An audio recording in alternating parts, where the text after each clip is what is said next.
നമ്മുടെ വീടുകളിലെ കുട്ടികളെ ഇന്ന് ആരാണ് ഉപദേശിക്കുന്നത്? പണ്ട് അവരുടെ ചേട്ടന്മാർ, മാതാപിതാക്കന്മാർ, ഗ്രാൻഡ് ഫാദർ, ഗ്രാൻഡ് മദറൊക്കെ ഉണ്ടെങ്കിൽ അവർ ഉപദേശിക്കും.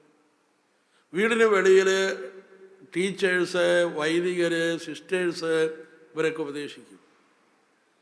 ഇവരെല്ലാവരും നൽകുന്ന ഉപദേശങ്ങൾ തമ്മിൽ അങ്ങോട്ടും ഇങ്ങോട്ടും ഒന്നൊന്നിൻ്റെ ഭാഗമാണ്, ഒന്നൊന്നിൻ്റെ വളർച്ചയാണ്. ഇന്ന് ഈ കുട്ടികൾക്ക് ഉപദേശം കൊടുക്കുന്ന ആരാണ്? ഈ പറഞ്ഞവരാരും ഉപദേശം കൊടുക്കുന്നേ ഇല്ല. പിന്നെ ഈ കുട്ടികൾക്ക് ഉപദേശം കൊടുക്കുന്ന ആരാണ്? അവിടെ കയ്യിലിരിക്കുന്ന മൊബൈൽ ഫോണാണ്. ആ യൂട്യൂബിലൂടെയൊക്കെ എന്തൊക്കെയോ ഒപ്പിച്ച് കൊടുക്കുന്ന കുറേ ഞരമ്പ് രോഗികളാണ് ഇന്ന് നമ്മുടെ കുട്ടികളെ ഉപദേശിച്ചുകൊണ്ടിരിക്കുന്നത്. അതിൻ്റെ റിസൾട്ട് വളരെ ഗൗരവമുള്ളതാണ്. അതിലൂടെ വരുന്ന പല സന്ദേശങ്ങളും പരസ്പര വിരുദ്ധമാണ്. അവിടെ കുട്ടികളുടെ ഉള്ളിൽ ഡിസിഷൻ എടുക്കുന്ന കാര്യത്തിൽ ഒക്കെ വളരെ വിധത്തിലുള്ള കൺഫ്യൂഷൻ ഇന്ന് നമ്മുടെ കുട്ടികൾ നേരിടുന്നുണ്ട്. ഹല്ലേലൂയ. നിങ്ങൾ പറയുന്ന അവർക്ക് മനസ്സിലാകുന്നില്ല, അവർ പറയും നിങ്ങൾക്ക് മനസ്സിലാകുന്നില്ല. എല്ലാ കുടുംബങ്ങളിലും കുട്ടികളും മാതാപിതാക്കന്മാരും തമ്മിൽ വലിയൊരു വിടവ് ഇത് ഫീൽ ചെയ്തുകൊണ്ടിരിക്കുകയാണ്. ആരും അതിനെക്കുറിച്ച് മിണ്ടുന്നില്ലെന്ന് മാത്രമേ ഉള്ളൂ. ഹല്ലേലൂയ. ഒത്തിരി തെറ്റായ ആശയങ്ങൾ ഈ യൂട്യൂബിലൂടെയൊക്കെ ഇന്ന് കുട്ടികളുടെ തലയിലേക്ക് അടിച്ചു കയറ്റിക്കൊണ്ടിരിക്കുകയാണ്. അങ്ങനെ അടിച്ചു കയറ്റിക്കൊണ്ടിരിക്കുന്ന തലത്തിൽ ഒരു തെറ്റായ ആശയം സെക്സിനെ കുറിച്ചുള്ളതാണ്. സഹോദരങ്ങളെ, എന്താണ് സെക്സ്? പലരുടെയും വിചാരം സെക്സ് എന്ന് പറഞ്ഞാൽ ലൈംഗിക അവയവങ്ങൾ എന്നാണ് അവർ ധരിച്ചു വച്ചിരിക്കുന്നത്. ഒരു കൊച്ചു ഈ ഭൂമിയിലേക്ക് പിറന്നാൽ ലൈംഗിക അവയവങ്ങളുണ്ട്, പക്ഷെ അതിന് ലൈംഗിക വികാരങ്ങളോ ഒന്നുമില്ല. ലൈംഗിക വികാരവും ലൈംഗിക ചിന്തയും തലയുടെ പ്രവർത്തനമാണ്. Price the Lord. Hallelujah. Hallelujah. Hallelujah. ഒരു കുഞ്ഞ് ഈ ഭൂമിയിലേക്ക് പിറന്നു കഴിഞ്ഞാൽ ആ നിമിഷം തൊട്ട് ആ കുട്ടി സെക്സിലാണ് അറിയപ്പെടുന്നത്. ഒന്നില്ലെങ്കിൽ അവൻ അല്ലെങ്കിൽ അവൾ ഉണ്ടോ, സെക്സിലാണ് അറിയപ്പെടുന്നത്. അപ്പോൾ ഒരു വ്യക്തിയുടെ സെക്സ് എന്ന് പറയുന്നത് ആ വ്യക്തിയെ മുഴുവനായിട്ട് പ്രതിദാനം ചെയ്യുന്നു. ഇനി വിവാഹത്തിൽ എന്താണ് നടക്കുക? വിവാഹത്തിൽ ഒരു വ്യക്തി തന്നെ തൻ്റെ ജീവിത പങ്കാളിക്ക് കൊടുക്കുന്നു. അങ്ങനെ തന്നെ തൻ്റെ ജീവിത പങ്കാളിക്ക് കൊടുക്കുന്നതിൻ്റെ ഒരു പ്രതീകമാണ് തന്നെ മുഴുവനായി പ്രതിദാനം ചെയ്യുന്ന തൻ്റെ സെക്സ് മറ്റേ ആൾക്ക് പങ്കുവയ്ക്കുന്നു. അതിലൂടെ ഞാൻ എന്നെ മുഴുവനായി നിനക്ക് തരുന്നു എന്നാണ് ഇതിനർത്ഥം. അപ്പോൾ സെക്സ് പങ്കുവയ്ക്കുക എന്നത് ഒരു വ്യക്തി തന്നെ ജീവിതം മറ്റേ ആൾക്ക് കൊടുക്കുകയാണ്. അത് വലിയൊരു ഉത്തരവാദിത്വമാണ്. Price the Lord. നമുക്കറിയാം, എല്ലാ വ്യക്തികളുടെ ഉള്ളിലും സ്വന്തം ജീവിതം നിലനിർത്തുവാനുള്ള നൈസർഗികമായ വാസനയുണ്ട്. അപ്പം നീ നിൻ്റെ ജീവിതം മറ്റൊരാളുടെ കയ്യിൽ ഏൽപ്പിക്കുമ്പോൾ നീ 100 വട്ടം ആലോചിക്കണം, എൻ്റെ ജീവിതം ആ വ്യക്തിയുടെ കയ്യിൽ ഭദ്രമാണോ? അതുകൊണ്ടാണ് നൂറ്റാണ്ടുകളുടെ സംസ്കാരം നമുക്ക് പറഞ്ഞു തന്നിരിക്കുന്നത്, വിവാഹത്തിന് മുമ്പ് ഒരിക്കലും നീ സെക്സ് പങ്കുവെക്കരുത്. വിവാഹമാകട്ടെ സമൂഹം അറിഞ്ഞ്, സമുദായം അറിഞ്ഞ്, ഗവൺമെൻറ് അറിഞ്ഞ് നിയമപരമായ ബാധ്യത ഉൾച്ചേർത്തിരിക്കുന്ന ഒന്നാണ്. കാരണം അതൊരു വലിയൊരു ഉത്തരവാദിത്വമാണ്. ഹല്ലേലൂയ. ഒന്ന് കൈയുയർത്തി കൈയടിച്ചേ.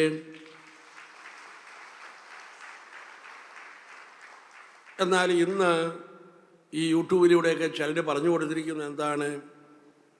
അവർക്ക് വ്യക്തികളെ വേണ്ട, സെക്സ് തരുന്ന അല്പസമയത്ത് സന്തോഷം മാത്രം മതി, നിന്നെ വേണ്ട, ഉത്തരവാദിത്വം ഏറ്റെടുക്കാനൊന്നും തയ്യാറില്ല, നിൻ്റെ ജീവിതമൊന്നും ഇവിടെ വേണ്ട, സെക്സ് തരുന്ന അല്പം സന്തോഷം മാത്രം മതി. അങ്ങനെ സെക്സിനെയും നിൻ്റെ ജീവിതത്തെയും വേർതിരിക്കാൻ പറ്റുമോ? നിൻ്റെ ജീവിതം വേണ്ട, അല്പസമയത്ത് സെക്സ് മതി. അങ്ങനെ സെക്സിനെയും ജീവിതത്തെയും വേർതിരിക്കാൻ സാധിക്കുമോ? ഇതാണ് ചോദ്യം. അങ്ങനെ പറ്റുമെന്നാണ് പലരുടെയും തലയ്ക്കകത്ത് പറഞ്ഞു കൊടുത്തിരിക്കുന്നത്. ഹല്ലേലൂയ. നമുക്ക് നോക്കാം, അങ്ങനെ പറ്റുമോ? പരിഷ്കൃത രാജ്യമായാലും അപരിഷ്കൃത രാജ്യമായാലും വിദ്യാഭ്യാസം ഉണ്ടെങ്കിൽ ഇല്ലെങ്കിലും ഒരു വ്യക്തി തൻ്റെ സെക്സ് പങ്കുവെച്ചിട്ട് താൻ ഈ മേഖലയിൽ വഞ്ചിക്കപ്പെട്ടു എന്നെങ്ങാനും ഒരു ബോധമുണ്ടായാൽ ഉടനെ തന്നെ ആ വ്യക്തിയിലുണ്ടാകുന്ന ആദ്യത്തെ ചിന്ത എൻ്റെ ജീവിതം പോയി എന്നാണ്. ഉടനെ തന്നെ ആ വ്യക്തി ആത്മഹത്യക്ക് ശ്രമിക്കുന്നു, ചിലർ ചരമ്പ് മുറിക്കുന്നു. ഇനി വേറെ ചിലരുടെ ജീവിതം പോയി എന്ന് മനസ്സിലാക്കി കഴിഞ്ഞാൽ സ്വന്തം ജീവിതത്തെ അവർക്ക് ബോധപൂർവം കാണാൻ പറ്റാത്തതുകൊണ്ട് മയക്കുമരുന്നിനെയൊക്കെ അടിമയായിട്ട് കഴിയുന്നു. അപ്പോൾ നോക്കൂ, സെക്സും ജീവിതവും തമ്മിലുള്ള ബന്ധം.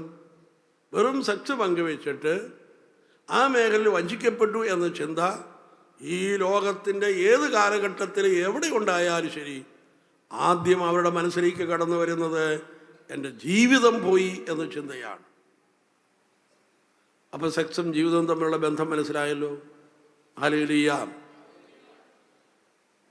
ചില വിചാരിക്കുക എന്തിനാ അച്ഛൻ ഇതൊക്കെ രാവിലെ ഇവിടെ വിളിച്ചു പോകുന്നത് എന്ന്. ഹല്ലേലൂയ. ഹല്ലേലൂയ. ഇവിടെ ഇരിക്കുന്ന മാതാപിതാക്കന്മാരാണ് മക്കൾക്കിത് പറഞ്ഞു കൊടുക്കേണ്ടത്. നിങ്ങളാണിത് പറഞ്ഞു കൊടുക്കേണ്ടത്. ഇതൊരു തമാശ കളിയല്ല, ഇതൊരു ജീവിതത്തെയാണ് നീ സ്പർശിക്കുന്നത്. അതുകൊണ്ട് ഇത് തമാശ കളിയല്ല. ഹല്ലേലൂയ. ഹല്ലേലൂയ. അപ്പം അതുകൊണ്ട് ഒരു ജീവിതത്തെ നീ വഞ്ചിച്ചു കഴിഞ്ഞാൽ ജീവിതകാലം മുഴുവനും അതിന് കുറ്റബോധം നിന്നെ വേട്ടയാടിക്കൊണ്ടിരിക്കും. ഒന്ന് കൈയുയർത്തി കൈയടിക്കുക. Praise the Lord. ഇത് നമ്മുടെ കുടുംബ കോടതികളിലൊക്കെ ധാരാളം വിവാഹമോചന കേസുകൾ ഇങ്ങനെ കെട്ടിക്കിടക്കുകയാണ്. Price the Lord. അതിലൊരു നല്ല ഭാഗം നമ്മൾ പരിശോധിച്ചാൽ അത് മദ്യപാനവുമായി ബന്ധപ്പെട്ട് കിടക്കുകയാണ്. ഒരു കാര്യം മനസ്സിലാക്കുക, മദ്യപാനവും കുടുംബജീവിതവും ഒരുമിച്ച് പോവുകയില്ല. ഹല്ലേലൂയ. ഹല്ലേലൂയ.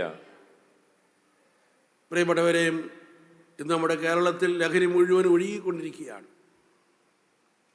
മയക്കുമരുന്നുകൾ, കേരളത്തിലേക്ക് വന്നുകൊണ്ടിരിക്കുന്ന മയക്കുമരുന്നിൻ്റെ 60% നമ്മുടെ വിദ്യാലയ അന്തരീക്ഷത്തിലാണ് വിറ്റഴിക്കപ്പെടുന്നത് എന്ന ഭീകരമായ കണക്കുകൾ ഗവൺമെൻറ് തന്നെ പറഞ്ഞുകൊണ്ടിരിക്കുകയാണ്.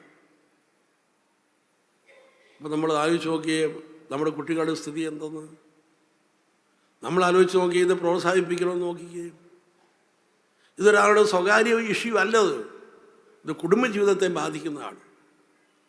അപ്പം അതുകൊണ്ട് ഇത് തലമുറകളെ ബാധിക്കുന്ന ഒരു കാര്യമാണ്. ഇതൊരു തിന്മയാണിത്. നമ്മൾ ഉറച്ച തീരുമാനമെടുക്കുക. ഇത് ധാരാളം കുട്ടികൾ ലഹരിയുടെ അടിമയായി കൊണ്ടിരിക്കുകയാണ്. ഡി അഡിക്ഷൻ സെൻ്ററിലേക്ക് കുട്ടികൾ അവരാണ് കൂടുതൽ ഇന്ന് കാണപ്പെടുന്നത്. ഹല്ലേലൂയ. ഹല്ലേലൂയ. യൂറോപ്യൻ രാജ്യങ്ങളിൽ മുഴുവനും ഒരു നിയമമുണ്ട്. എല്ലാ യൂറോപ്യൻ രാജ്യങ്ങളിലും ഒരു നിയമമുണ്ട്. 18 വയസ്സ് കഴിയാതെ മദ്യം കുടിക്കുകയോ മദ്യം കൊടുക്കുകയോ ചെയ്യാൻ പാടില്ല. അങ്ങനെ കൊടുത്തു കഴിഞ്ഞാൽ അത് വളരെ ഗൗരവമായ കുറ്റമാണ്. അത് അവർ വളരെ കർശനമായ രീതിയിൽ ശ്രദ്ധിക്കുന്നു. എന്താണ് അവരങ്ങനെ നിയമം ഉണ്ടാക്കാൻ കാരണം? 18 വയസ്സിന് മുമ്പ് മദ്യം ഉപയോഗിക്കരുത് എന്ന് എന്തുകൊണ്ടാണ് അവർ നിയമം ഉണ്ടാക്കുന്നത്?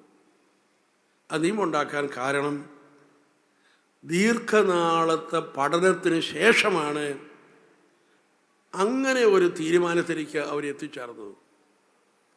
അതായത് ഒരു 20-21 വയസ്സെങ്കിലും കഴിയാതെ നമ്മുടെ ഈ പ്രീ ഫ്രോണ്ടൽ ലോബ് അതൊരിക്കലും മച്ചുറാകുകയില്ല.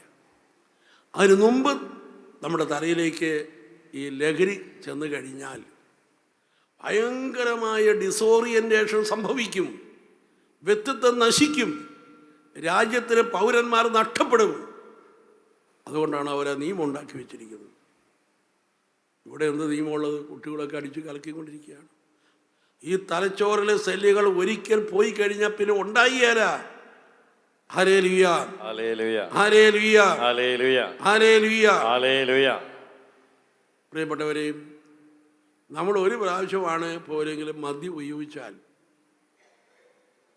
ഈ മദ്യത്തിൽ നിന്ന് അതിൻ്റെ ഫലമായി ഡോപ്പാമിൻ എന്ന് പറയുന്ന പ്ലഷർ കെമിക്കല് വലിയ ക്വാണ്ടിറ്റിയിൽ നമ്മുടെ തലയിലേക്ക് വരികയാണ്.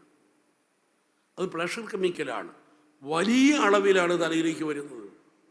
അങ്ങനെ ഒരിക്കൽ നമ്മുടെ തലയിൽ ഈ പ്ലഷർ കെമിക്കൽ വന്നു കഴിഞ്ഞാൽ പിന്നെ ഈ വ്യക്തിക്ക് മദ്യം കഴിക്കുന്നതിൽ മാത്രമായിരിക്കും പ്ലഷർ. മറ്റൊന്നിലും ആ വ്യക്തിക്ക് സന്തോഷവുമില്ല, പ്ലഷറും ഇല്ല. അങ്ങനെയാണ് ഇതിൽ അഡിക്ഷൻ ഉണ്ടാകുന്നത്. അങ്ങനെയാണ്. അപ്പോൾ ഇത് നമ്മൾ വളരെ സീരിയസ് ആയിട്ട് എടുക്കണം. ഇത് നമ്മുടെ കൺട്രോളിൻ്റെ പ്രശ്നമല്ലത്, ഇത് നമ്മുടെ ബോഡിയുടെ പ്രശ്നമാണ്. കാരണം ബോഡി അങ്ങനെയാണ് സംവിധാനം ചെയ്യപ്പെട്ടിരിക്കുന്നത്. ഈ ബോഡിക്കകത്ത് വലിയ തോതിൽ ഡോപ്പാമിൻ എന്ന് പറയുന്ന കെമിക്കൽ വന്നു കഴിഞ്ഞാൽ പിന്നെ ആ വ്യക്തിക്ക് മദ്യം കഴിക്കുന്നതിൽ മാത്രമേ സന്തോഷം ഉണ്ടാകുകയുള്ളൂ. ഉണ്ടോ? നമ്മളിത് വളരെ സൂക്ഷിക്കണം. ഇതിൻ്റെ പുറകെ എത്രയോ പേര് ഒരു 50-55 ഒക്കെ ആയിക്കഴിഞ്ഞപ്പോൾ ഈ ഭൂമിയിൽ നിന്ന് പോയിട്ടുണ്ട്. ലിവർ സിറോസിസായി, അങ്ങനെയായി, ഇങ്ങനെയായി. എത്രയോ ഗൗരവമുള്ളൊരു കാര്യമാണ്. നമ്മുടെ തലയിലെ സെല്ലുകൾ നശിപ്പിക്കും. ഇതിനകത്ത് എന്ത് വിറ്റാമിനോ ഒന്നുമില്ല. തലയിലെ ബോധം പോകുന്നത് മാത്രമേ ഉള്ളൂ. എന്തിനാണ് നീ ദൈവം തന്ന ഈ ബോധം നശിപ്പിക്കുന്നത്? നമ്മുടെ തലച്ചോറ് നശിപ്പിക്കുക. അതിന് ഓരോ തലച്ചോറിലെ സെല്ലുകൾക്കെല്ലാം അതിൻ്റെതായ ഫങ്ഷനുണ്ട്. പല മദ്യപാനികളും ആ ലഹരി കഴിക്കുന്നത് പോലെ തനിക്കുണ്ടാകുന്ന മാറ്റത്തെക്കുറിച്ച് അവരറിയുന്നില്ല. എന്നാൽ അവരോടൊപ്പം താമസിക്കുന്ന ഭാര്യ അതുപോലുള്ള ആളുകൾ അറിയുന്നു. അതുകൊണ്ടാണ് അവർ കുടിക്കല്ലേ കുടിക്കല്ലേ കുടിക്കല്ലേ എന്ന് പറയുന്നത്. അതിന് പകരം നീ എന്ത് പോയി കഴിച്ചോ, ചോറോ എന്ത് വേണേലും വാങ്ങിച്ചോ, എന്ത് വേണേലും പോയി കഴിച്ചോ. ഈ സാധനം കഴിച്ച് തലച്ചോറ് നീ നശിപ്പിക്കരുത്. ചില ഭാഗത്ത് സെല്ലുകളൊക്കെ പോയി കഴിഞ്ഞാൽ പിന്നെ രാത്രി മുഴുവൻ ദുസ്വപ്നങ്ങൾ, അതുപോലെ തന്നെ ചില കാര്യങ്ങൾ ചിലർക്ക് ചെയ്യുമ്പോൾ ആ സെൻസ് അങ്ങ് നഷ്ടപ്പെടുകയാണ്. ഞാനിപ്പോഴും ഓർക്കുകയാണ്, ഒരു 5 മാസത്തിന് മുമ്പ് ഇവിടെ വന്നൊരു യുവാവ്. ഞാനവരോട് പറഞ്ഞു, ഇത് വളരെ ഗൗരവമുള്ള സംഭവമാണ്. നിൻ്റെ നേച്ചർ അനുസരിച്ച് വളരെ അപകടമാണ്. നീ കഴിച്ചു കഴിഞ്ഞാൽ പിന്നെ നീ എന്താ ചെയ്യുന്ന എനിക്കൊരു പിടുത്തമുണ്ടായില്ല. അവിടെ വലിയ അപകടങ്ങൾ സംഭവിക്കും. നീ സൂക്ഷിക്കണം. നീ 2-3 ആഴ്ച ഇവിടെ നിന്ന് ധ്യാനം കൂടി നിർത്തിയിട്ട് വേണം പോകാൻ. എവിടെ ഒക്കെ നിന്നെന്ന് പറഞ്ഞ് പോയതാണ്. ഇവിടുന്ന് പോയാലും 4-ാം പൊക്കം ഈ തൃശ്ശൂർ ആരുമായിട്ട് അടിയുണ്ടാക്കി ഇപ്പം മറ്റൊരാൾ കുത്തി. ഇപ്പോൾ വിയൂർ ജയിലിൽ കിടപ്പുണ്ട്. നമ്മളൊന്ന് ആലോചിച്ച് നോക്കിയേ. ഇതെല്ലാം കഴിഞ്ഞ് കഴിയുമ്പോൾ അയ്യോ ഞാൻ വിചാരിച്ചില്ല, ദുഃഖമാണ്. ഓർത്തോട് ചെയ്യുന്നതല്ലത്. നമ്മുടെ ഈ സിസ്റ്റം പോയി കഴിഞ്ഞാൽ പോയില്ലേ. എന്തിനാണ് നമ്മൾ ഇതിട്ട് കളിക്കുന്നത്? എന്തിനാണ്? ഈ ഭൂമിയിൽ എത്രയോ സാധനങ്ങൾ നമുക്ക് തിന്നാനുണ്ട്. ഈ കണ്ട അവർ ഇതൊക്കെ ഉണ്ടാക്കിക്കൊണ്ട് മുഴുവൻ കെമിക്കലാണിത്.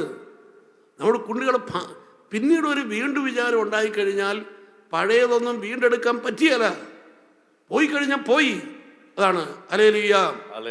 അവിടെ ഉറച്ച ഒരു തീരുമാനം ഈ ധ്യാനത്തിലൂടെ എടുക്കുക. നമ്മുടെ കുടുംബത്തിൽ ഇത് കയറ്റരുത്, നമ്മുടെ കുഞ്ഞുങ്ങൾ ഇത് കാണരുത്. ഹല്ലേലൂയ. ഇത് തിന്മയാണ്. നമ്മുടെ കുടുംബത്തിൽ ഇതിനെതിരെ പ്രാർത്ഥനയുണ്ടാകണം. കാരണം നമ്മുടെ നാട്ടിൽ ഇത് പരന്നുകൊണ്ടിരിക്കുകയാണ്. ഇതിനെതിരെ പ്രാർത്ഥനയുണ്ടാകണം. എല്ലാ ദിവസവും പ്രാർത്ഥിക്കണം. ഹല്ലേലൂയ.